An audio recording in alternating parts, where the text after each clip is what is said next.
As ISIS continues its reign of terror in Iraq and Christians literally run for their lives, what should the world do now?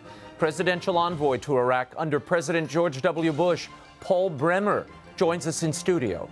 And later, Governor Bobby Jindal is suing the federal government over the implementation of the controversial Common Core academic standards in Louisiana.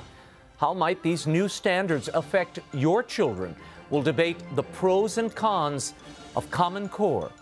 The World Over begins right now.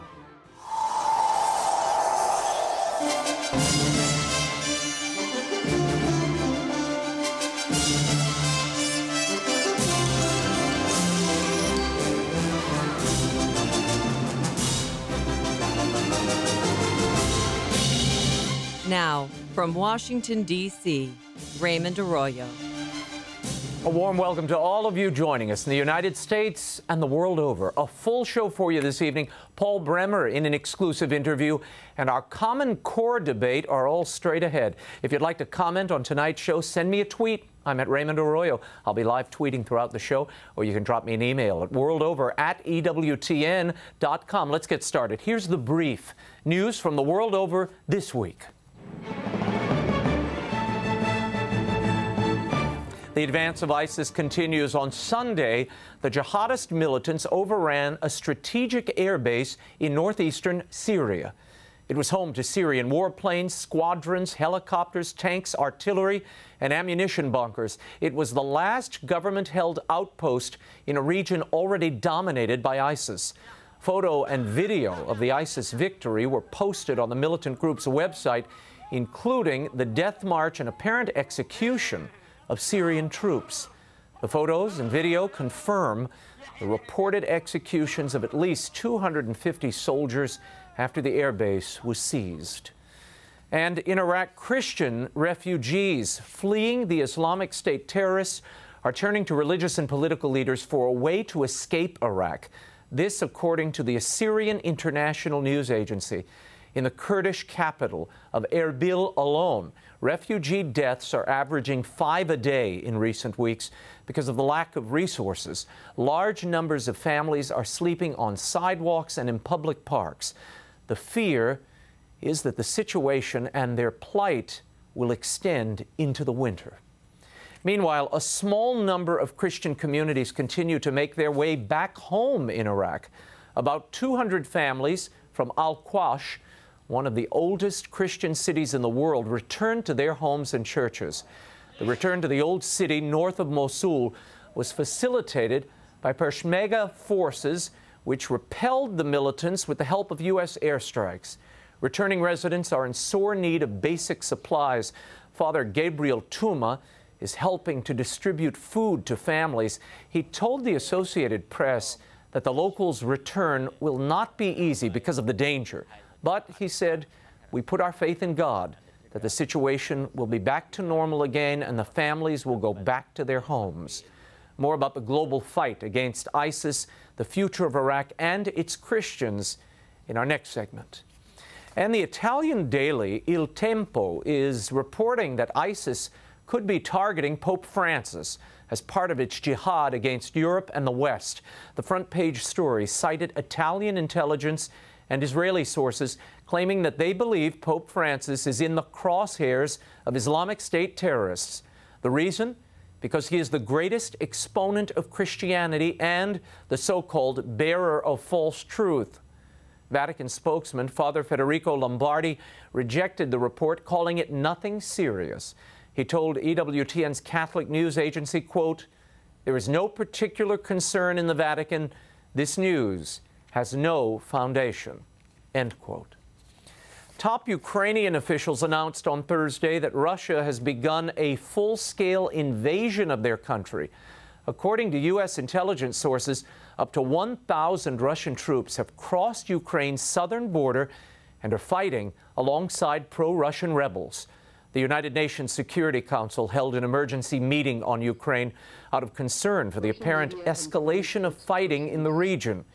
U.S. Ambassador to the UN, Samantha Power, accused Russia of outright lying after Moscow denied the invasion. According to the UN statistics, Over 2,000 people have been killed in the conflict thus far, with 800,000 displaced from their homes. In other news, the number of migrant deaths along the U.S.-Mexican border continue to climb. The bodies of 2 Mexican nationals were found this week in Brooks County in South Texas. As reported by Breitbart, police received a 911 distress call from a woman who was among a group of 20 or so immigrants who crossed the unsecured border. She indicated that her husband and 1 other man had already perished. The deaths bring the total number of immigrants found dead in the small rural county to 48 this year. Meanwhile, the Mexican government has announced new measures to prevent migrants from using a freight train known as the Beast to travel north towards the U.S. border. A government official said the effort is an attempt to ensure the security and protection of migrants. The measures are part of a larger plan to deal with the influx of migrants from Central America aiming to reach the U.S. Mexico is also promising to increase security along its porous southern border. And Louisiana Governor Bobby Jindal filed a lawsuit Wednesday against the Obama administration, accusing it of forcing states to adopt the controversial Common Core education program. According to the lawsuit, the U.S. Department of Education is illegally manipulating $4.3 billion in grants, as well as regulation waivers, in order to push states into adopting Common Core standards and testing.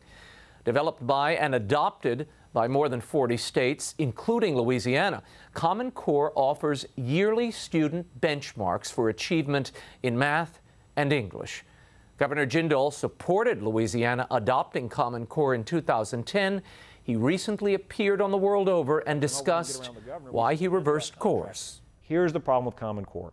It represents a federal takeover of what has historically been a state and local responsibility. In Louisiana, we don't have state textbooks you have to use. We don't have a state curriculum. We allow locals, we believe in empowering locals to make those decisions.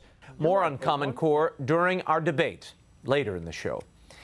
And the ubiquitous ALS Ice Bucket Challenge is getting an icy reception from several Catholic dioceses. At issue, the ALS Association's funding of embryonic stem cell research. In case you've been under a rock the past few weeks and have missed the fundraising phenomenon for Lou Gehrig's disease, here's how it works. Participants douse themselves with ice water, post a video of the dousing on Facebook, and then challenge 3 others to do the same while making a donation to the ALS Association. The videos have raised more than $100 million. The dioceses don't want to discourage ALS awareness, so they're encouraging donations to organizations in line with church teaching on the issue. To that end, the John Paul II Medical Research Institute said that since the start of the Ice Bucket Challenge, it has received hundreds of thousands of dollars in donations from people who want to support ALS research but don't want the research done using human embryos. And finally, the King will soon return to the building, sort of.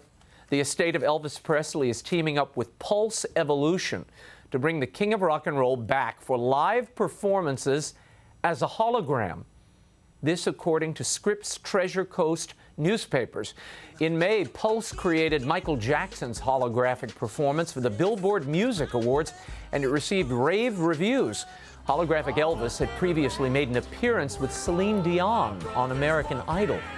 This time, a 60 to 90-minute live show is in the works that's expected to play in, you guessed it, Las Vegas. The project will take up to 2 years to complete. No decision as to whether the young or old Elvis will be making an appearance. There are scandalously plans to bring Frank Sinatra back as a hologram as well. I kind of prefer things live, though the hologram may have its advantages. I may just record myself scolding the kids and leave that to them when I go. Can you imagine showing that to the great-grandchildren? Hologram Ray will also be delivering the keynote speech at the EWTN Family Celebration in 2093. Mark your calendars. When we return, we'll discuss the continuing threat being posed by the terror group ISIS in Iraq and Syria. Could their reach extend to Europe and the U.S.? The former administrator of the Provisional Government of Iraq, Paul BREMER, is here when The World Over Live continues. Stay with us.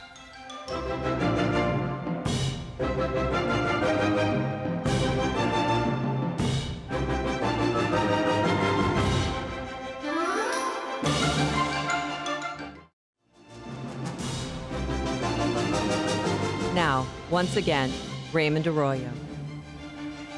Welcome back to The World Over Live. My next guest was administrator of the provisional government in Iraq following the 2003 invasion. Appointed by George W. Bush, he has a unique perspective on the unrest in the region and the rise of the Islamic State. He's been intimately involved in counterterrorism for over 3 decades, and he's here to talk about his experience in Iraq and offer his assessment of the current threat posed by ISIS. Ambassador Paul Bremer, welcome to The World Over. Nice to be with you. Great to see you.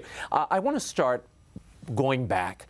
In 1999, you were appointed to a commission on counterterrorism, and that commission proffered a report in 2000. It was ignored by not one, but really 2 presidents. Tell me about that report and how it sets the stage, if you will, for what we're seeing today. This was a bipartisan report.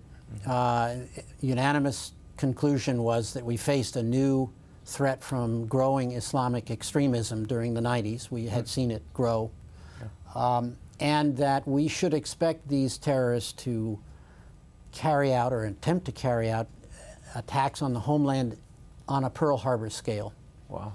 And we made a number of recommendations, 40 or 45 recommendations. None of these were carried out by either the end of the Clinton administration or the early Bush administration until after 9/11. Wow. Now, you were brought in after the invasion, really after Iraq had been taken. I want you to look, given that experience, at what we're seeing today. Let's start in Syria. This is where this whole ISIS uprising really took place, but now we're learning in the New York Times just today, many of these Syrian malcontents, Iraqi malcontents came out of the Ba'athist Party, a party that you said, look, we have to make sure these people are not part of the government in Iraq. Right. Do you feel any responsibility for that? Do you think that may have fed the growth of ISIS in retrospect? You know, I've seen reports that there are some of these guys from the former army or Ba'athists in ISIL. I've frankly never seen any actual evidence, but I don't exclude the possibility. On the other hand, it's important to remember exactly what we did. First, in terms of the Ba'ath Party, we said only the top 1% of the party are out, which means they can't be in the government anymore. They can set up a business, they can become journalists, they can be farmers. Secondly, in terms of the army, what we did was create a national army. And that national army, with American training, defeated al-Qaeda in Iraq by the end of 2009. As President Obama and Vice President Biden have admitted, this war was won, and it was won by the Iraqi army, trained by the Americans, with our help, by the end of 2009. So the situation we face today is really a reflection of what's happened in the last 2.5 years. It's not a reflection of what happened more than 10 years ago. You don't think it speaks to the instability of the Maliki government? I mean, and the way he was acting out, making sure that Sunnis were sort of kept on the margins? That seems to be the president's implication, as we'll hear in a moment. Well, al-Maliki certainly, after we decided to withdraw our troops at the end of 2011, decided on and pursued a very heavily sectarian pro-Shia policy. He put out an arrest warrant for his Sunni vice president 24 hours after the president said we're going to pull our troops out. He stopped cooperating with the Kurds on the sharing of oil revenues. And most importantly, in the last 2 years, he has purged a lot of those American-trained officers right down to the brigade level in the Iraqi army. So that when ISIL came to Mosul earlier this year, the elements of that army simply collapsed. Well, if you know anything about the military, you know that a unit fights for its officers and NCOs. You have to trust them. Al-Maliki had put his colleagues and cohorts in those positions, and it's not surprising that the men would not fight for him. So I put a lot of the blame on Mr. Al-Maliki, but in a way, by pulling our troops out at the end of 2011, we made it inevitable that a man like him was going to have to say, well, I've got to look after myself. But didn't President Bush in 2008 sign that agreement that basically committed to the withdrawal of troops, not combat troops, but troops from the region by 2012? He signed a Status of Forces Agreement, Right. SOFA, it's called in the diplomatic world, yeah. which was to expire, as it did at the end of 2011. But as President Bush made clear publicly at the time and has made clear in his book after, it was always the intention to have troops stay there afterwards in significant numbers, probably 10 to 20,000. To maintain order and give that Iraqi government the to best. do three things: to help police the line between the Kurdish and Arab sections. 2, to continue training of the Iraqi armed forces. 3, to help them with intelligence, which is really key. And 4, to help them with planning, including using our special forces in some operations against terrorists. All of those things were lost when Obama decided to pull out our troops. Now, President Obama, a year ago, almost to the day, wanted to go in and bomb al-Bashir in Syria, which would have only empowered ISIS, it seems. Now, a year later, we're sharing intelligence with them. Is there an incoherence here in the policy? The president has 2 red lines that are in conflict with each other. His first red line was Assad must go. He said it 4 or 5 years ago. It's still the policy. In fact, he said in his press conference today that his policy in Syria is still regime change. He didn't use the word, but he talked about getting a Sunni group to run Syria. Well, a Sunni group means it's not going to be Assad. So he still has a regime change red line on Syria. Then, in his New York Times interview 3 weeks ago, he said very clearly, it is our policy to prevent the establishment of an Islamic caliphate in Iraq and Syria. A good idea or a bad idea? Very good idea, and he's right. It would be against our interests. Okay. Those 2 red lines are in conflict with each other. So how do you resolve this? Let's play the president from today, and I want you to react. Here's the president on what this crisis is and how to solve it. In order for us to degrade ISIL over the long term, we're going to have to build a regional strategy. Now, we're not going to do that alone. We're going to have to do that with other partners, in particularly Sunni partners, because part of the goal here is to make sure that Sunnis, both in Syria and in Iraq, feel as if they've got an investment in a government that actually functions, a government that can protect them, a government that makes sure that their families are safe from the barbaric acts that we've seen in ISIL. And right now, those structures are not in place. And that's why the issue with respect to Syria is not simply a military issue, it's also a political issue. It's also an issue that involves all the Sunni states in the region and Sunni leadership recognizing that this cancer that has developed is one that they have to be just as invested in defeating as we are. Your reaction to that? Well, I think the president is right. It's important when the new government is pulled together by al-Abadi that it has a broader footprint with the Kurds and the Sunnis. I think that's correct. But what's a little bit unsettling about the president's statement is it implies that ISIL has been successful in Iraq because it has substantial political support in Iraq, and that's simply not true. I would guess that the support, public support for ISIL in Iraq is something like 2% at best. These are people, we know the story, who crucify children, bury people alive, rape women, rape men, behead Americans. I mean, I'm reminded of a paraphrase, you know, Lincoln once said, if slavery is not wrong, nothing is wrong. If ISIL is not evil, there is no evil. Yeah. So, and it's an evil that is directed against America. Now, the president said it was a problem to us. If indeed it is a problem to us, then in fact, how the Iraqi government solves its political problems doesn't affect our interest in stopping ISIL. I happen to think he's right. It would be better if we had an Iraqi government that's broader. But don't we have to figure out who's the enemy? Is it Iran or is it ISIL? Is it you know, Bashir, or is it? We have to figure this out. And it seems we have these conflicting, as you said a moment ago, conflicting red lines, conflicting agendas in the Middle East. Well, not uniquely in the world. The Middle East is a place where very often you have more than one enemy. Yeah.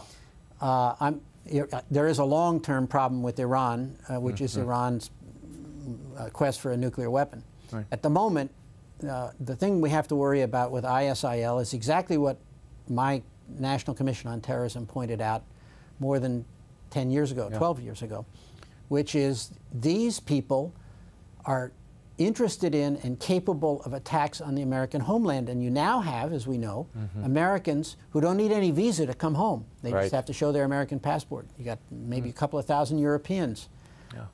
And they have said, the ISIL leaders have said, we're coming after you.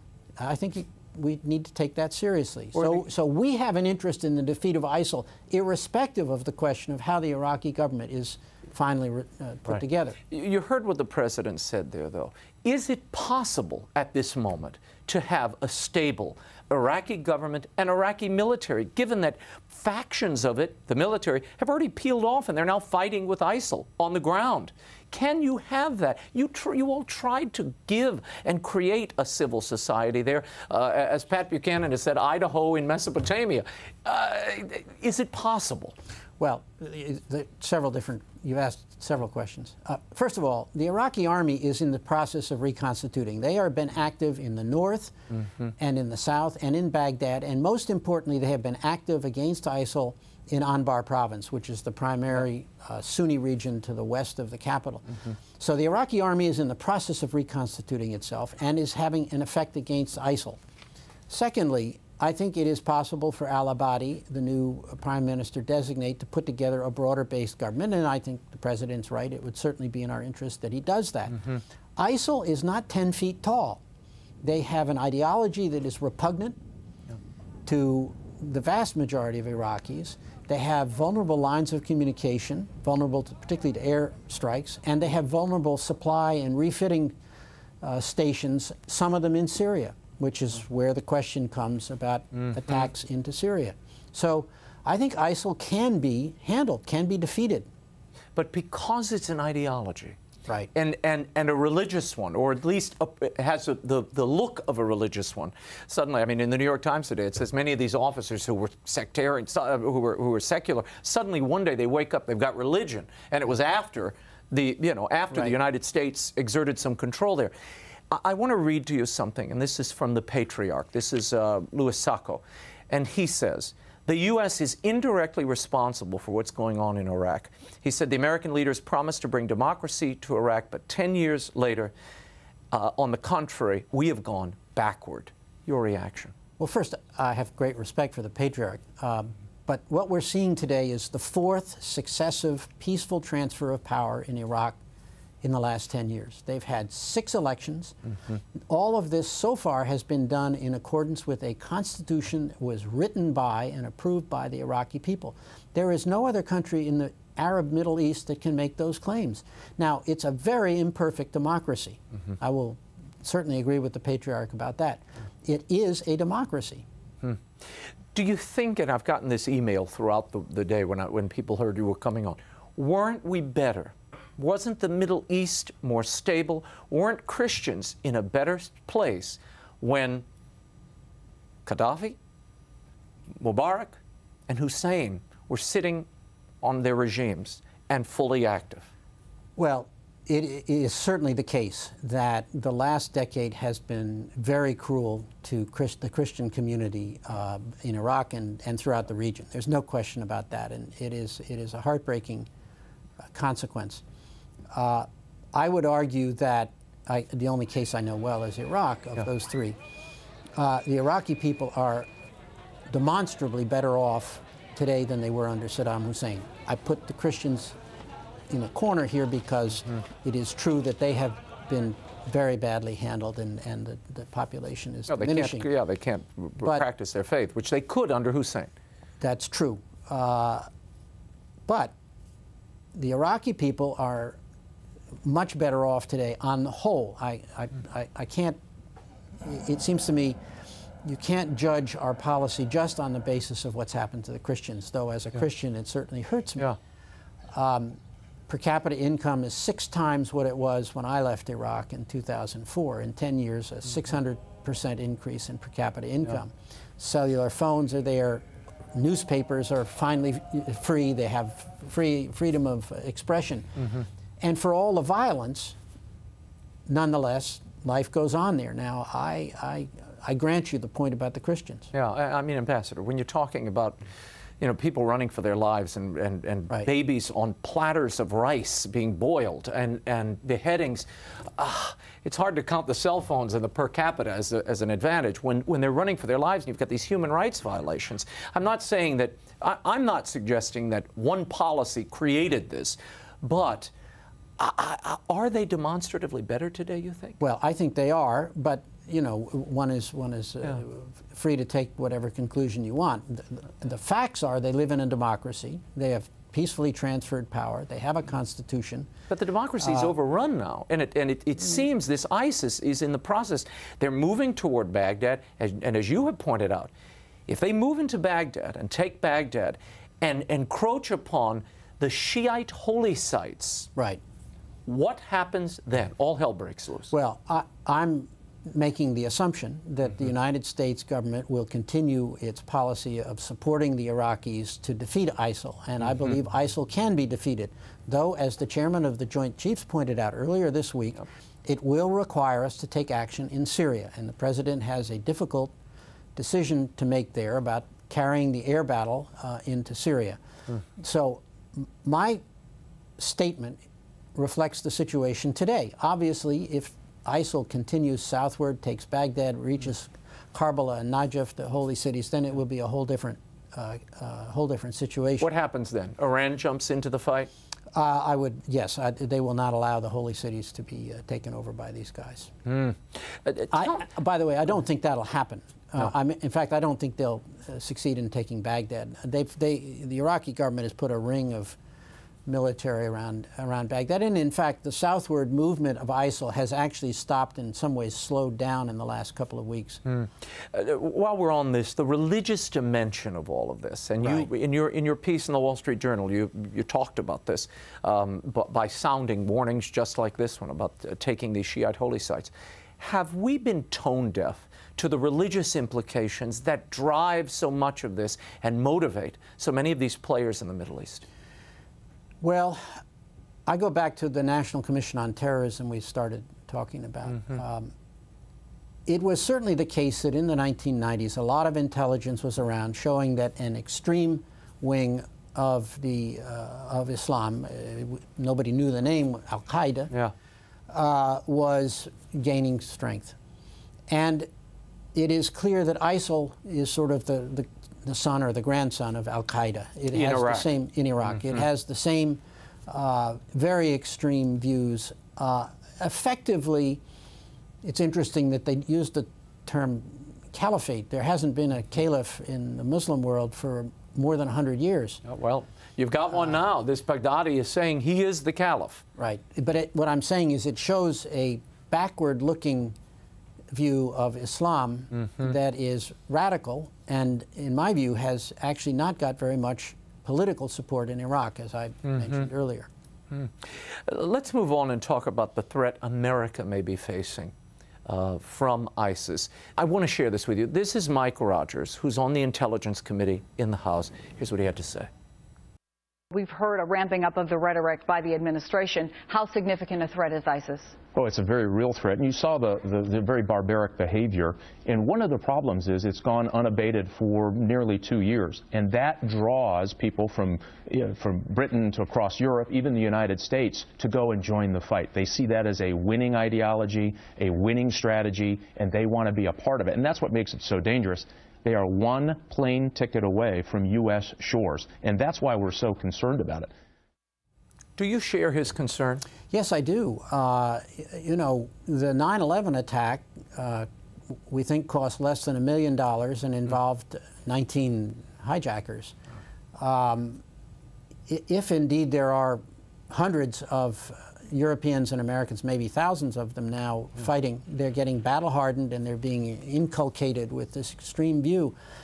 And as Chairman Rogers said, you know, all they got to do is get a plane ticket. They don't have to get a visa if they've got American passports or British passports or French passports.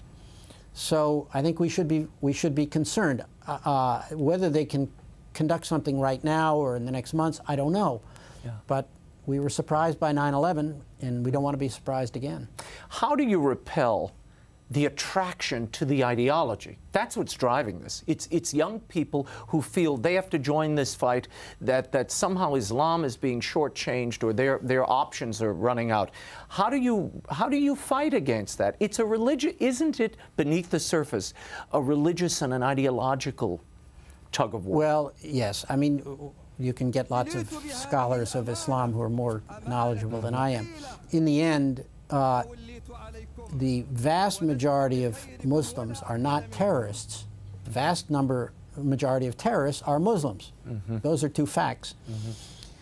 The moderate Muslims who don't share this radical ideology primarily have to win this fight. I mean, it's a fight we can help them with, but it's a fight in the end that the moderates in Egypt or Iraq or Syria have to win. But they seem to be awfully quiet, Ambassador. Yes, and I must say the diaspora Muslims are not as active as they should be denouncing these extremists, particularly the ones in Europe. So when you say, how do we win it, I don't think we win it. I think Islam has to win this fight. There have been threats now, specific threats made against the U.S. homeland in Times Square, Las Vegas, Chicago, the White House. Are we more safe now than we were 12 years ago? You know, I'm not privy to the intelligence that the government has right now, so I can't give a knowledgeable answer to that. My instinct tells me that if you'd asked me that a year ago, I would have said, I think we're better off. Now I'm concerned because I think Chairman Rogers, who does see the intelligence, is obviously very concerned, and that we ought to pay attention to his conclusion. There was a report this afternoon late from the Washington Post, and it seems the American hostages of ISIS, including James Foley, who was beheaded, were waterboarded many times. Was that a mistake in strategy for the Bush administration to have that practice of waterboarding? Apparently, they are copying the techniques that they were subject to when they were imprisoned. Yeah. I can't add much to what's in the public domain other than to say that people who were involved with the intelligence that was gathered as a result of waterboarding say it was an effective way to get intelligence that saved American lives. Now, you can then have a long debate about whether it was an appropriate way to treat them. It is not a simple black and white question, because if you posit a situation where we have captured a terrorist who's involved with a group that has a small nuclear weapon they're going to set off in Cincinnati, and he refuses to talk, is there a limit to what you would do to get the information from him if you assume that waterboarding produces information? And the record shows apparently that it does produce information. Now, maybe he makes it up. There are a lot of, but it's not a straightforward black and white question, in my view. Yeah, well, there's certainly been people raising it and saying, look, this is a moral, this crosses the moral line. Well, I can understand that, and I'm sympathetic to people who say it crosses a moral line, but I'm also mindful, having worked against terrorists now for almost 30 years, that you can't exclude the possibility that a time arises, a situation arises where urgent need for intelligence produces a question that is much harder. Do we let the bomb go off in Cincinnati because we decided to obey our moral precepts? It's not black and white. It's a tough one. Ambassador Paul Bremer, thank you for being here. Nice to be with you. Thank you. Coming up, as school begins, you've probably heard a lot about the Common Core and educational standards here in the U.S. Over 100 dioceses have signed on. What is all the fuss about? A Common Core debate between EMMETT MCGROARTY of the American Principles Project and Michael BRICKMAN of the Fordham Institute when the World Over Live continues. Stay right there.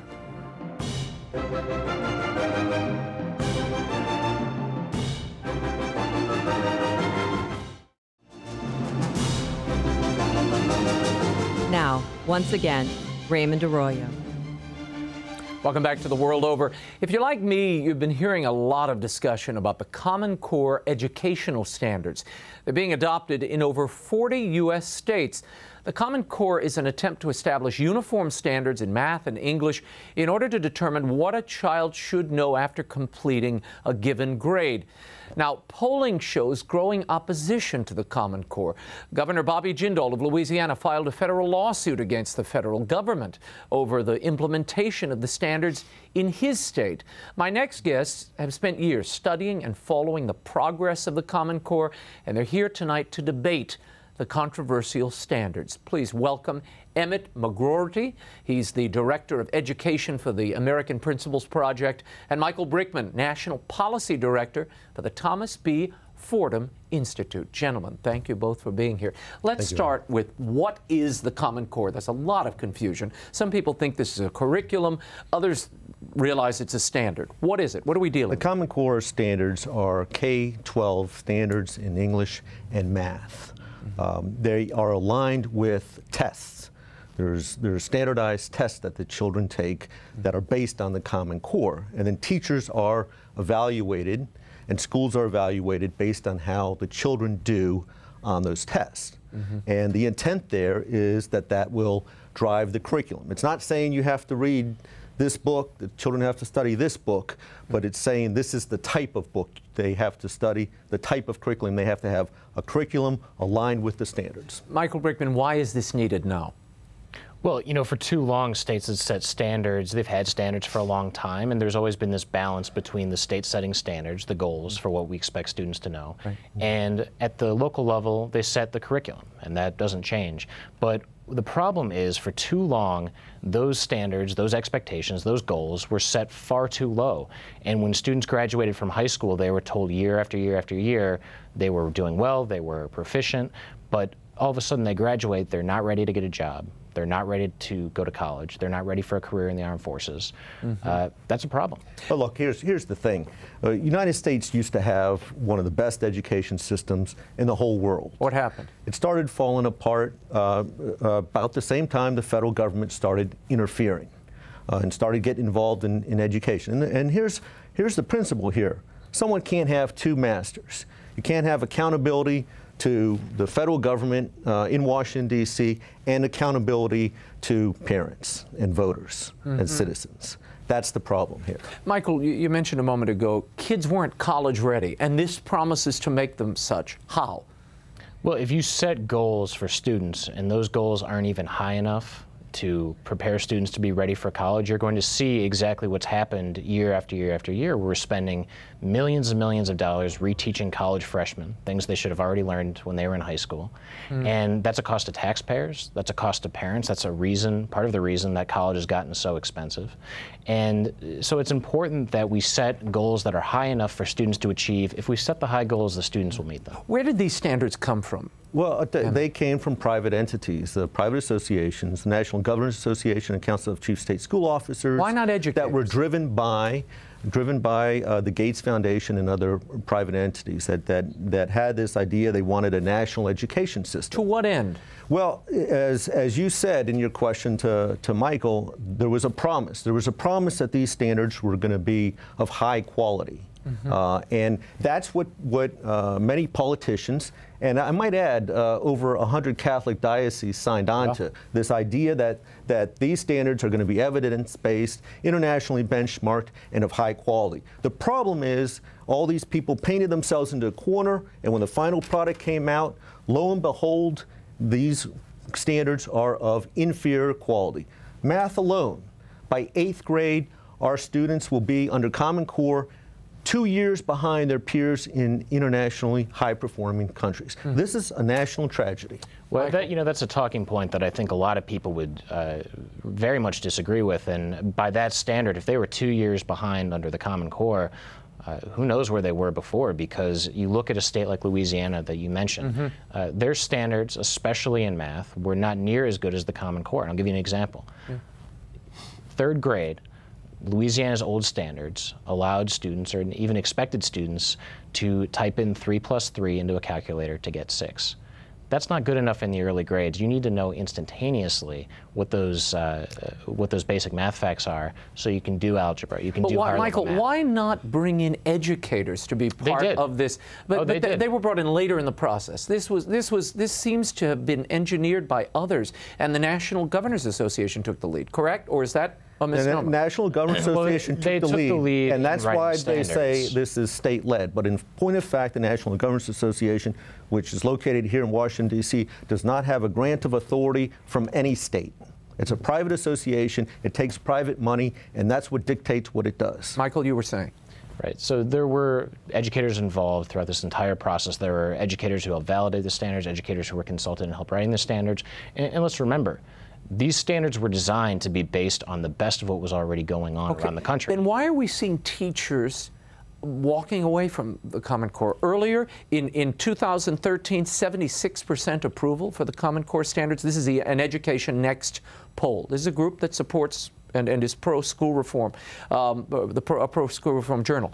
76% approval in 2013, 46% this year. That is a precipitous drop, and the Gallup poll shows general Americans looking at this, 60% oppose it. Why? Well, it's interesting. They did, in the Education Next poll that you mentioned, they did a really interesting thing.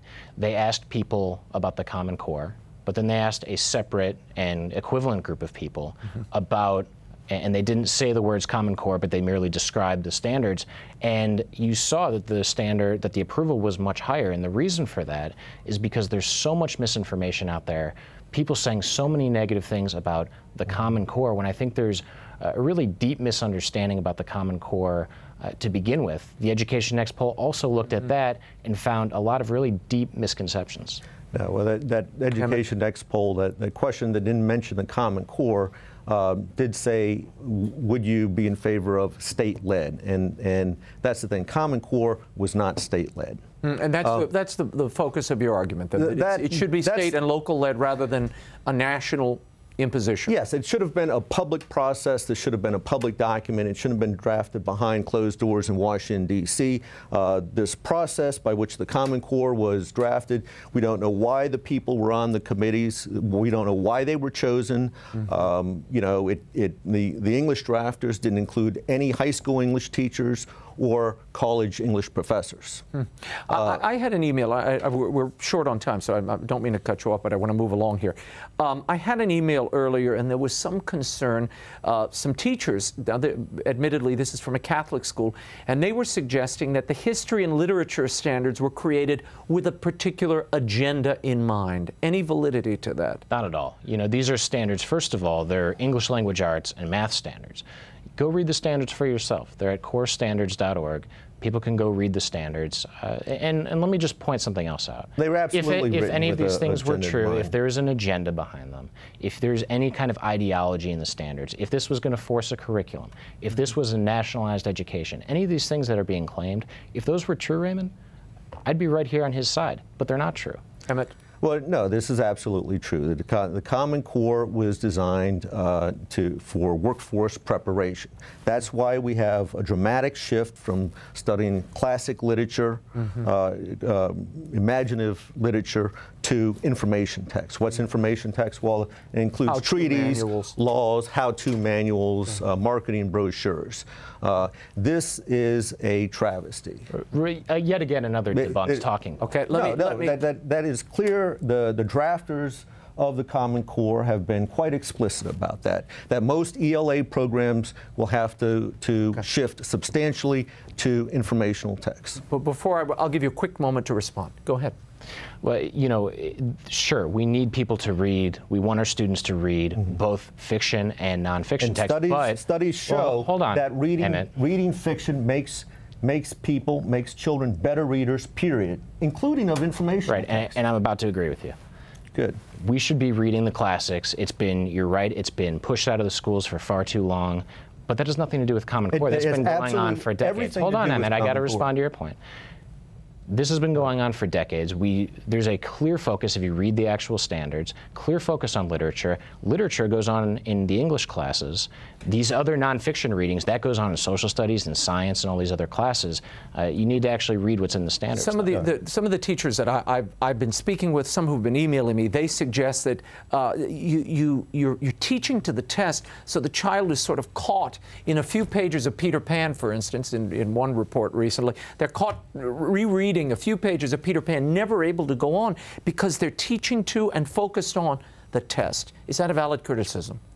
I don't think so. I think, first of all, that teaching to the test is not very effective. It's not going to help students develop a love of learning, and I think we'd both agree that's what's needed for students to succeed. But also, that's something that's been pushed out since No Child Left Behind. There shouldn't be an overemphasis on testing, but if we're going to be spending billions and billions of dollars every year in our education system, if parents are going to be trusting the public education system with their children, we want to make sure the kids are actually learning something. Race to the top is No Child Left Behind on steroids. It's increasing teaching to the test. So, yes, absolutely. I want to go to Bobby Jindal. I want you both to react. This is Bobby Jindal. I spoke with him a few months ago, and he brought up this Common Core controversy and his actions. Watch. Part of the challenge is the federal government, the Obama administration, has got involved in pushing these standards, and the folks pushing it now, they try to tell you, well, we're not telling you, we're not dictating curriculum, we're just dictating the test. Well, here's the problem. And we, in Louisiana, we were on the path to put PARCC in our schools. All of a sudden, schools are being required to teach to the test, develop curriculum around the test, and before you know it, the test is driving not only your standards, it's also driving your curriculum and your textbook decisions. We don't need a one-size-fits-all approach. Are the states being coerced to accept these standards via the government dollars? That is Jindal's contention.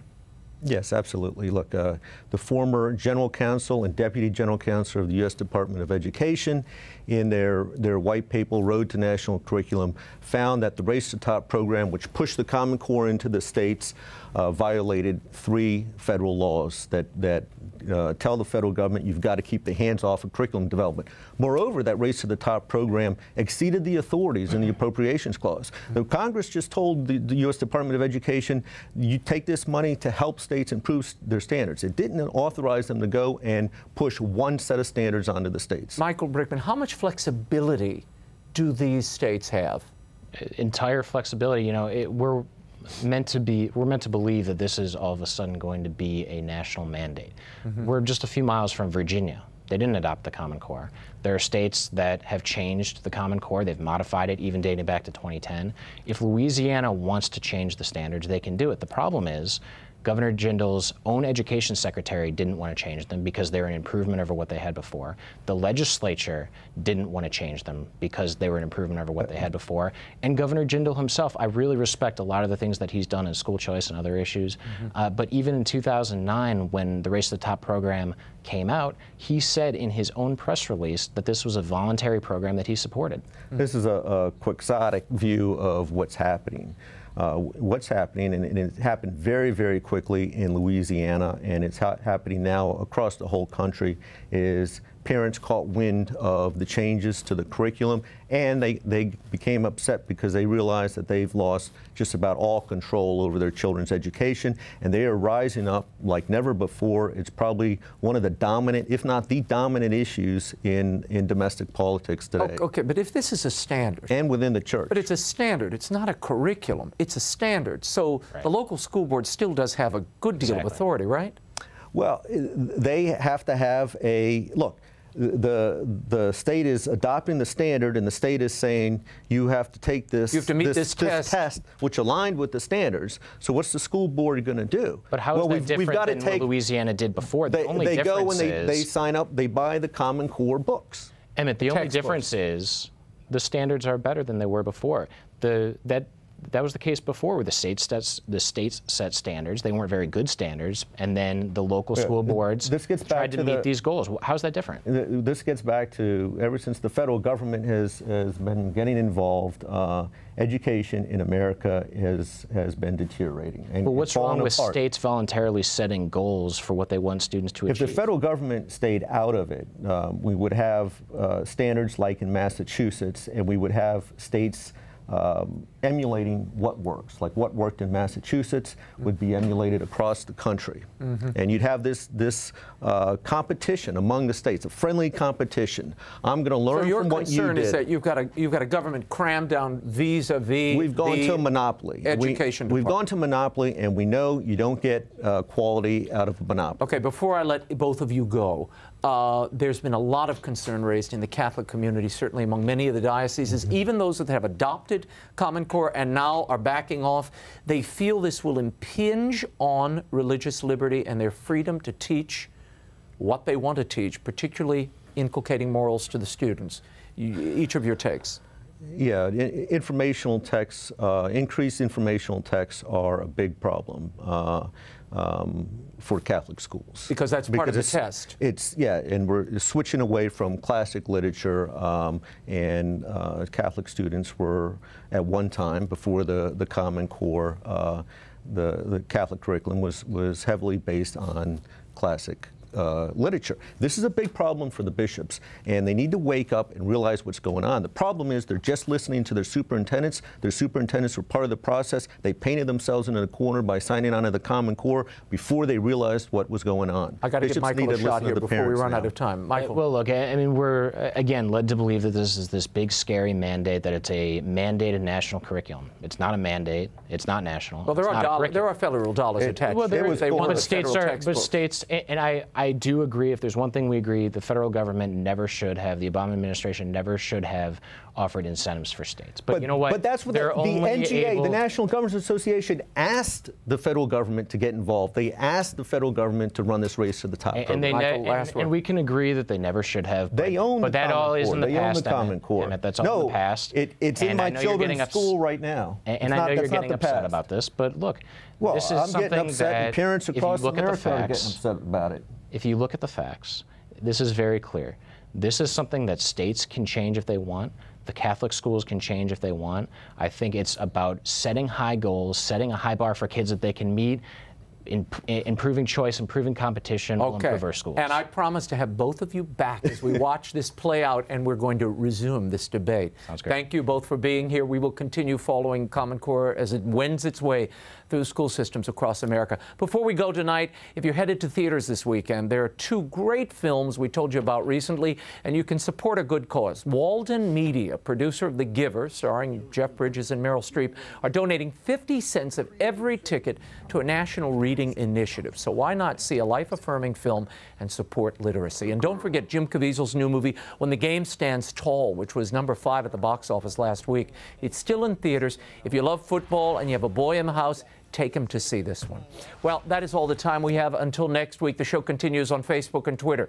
Like me on Facebook. Follow me on Twitter. The links are at RaymondArroyo.com. Be sure to tune in next week. Mary Madeline joins us to discuss the big stories of the week and much more. In the meantime, we'll be scouting the world over for all that is seen and unseen. On behalf of the staff and crew of EWTN News, thanks for watching. I'm Raymond Arroyo from Washington, D.C. Go Saints. Who dat? Bye now.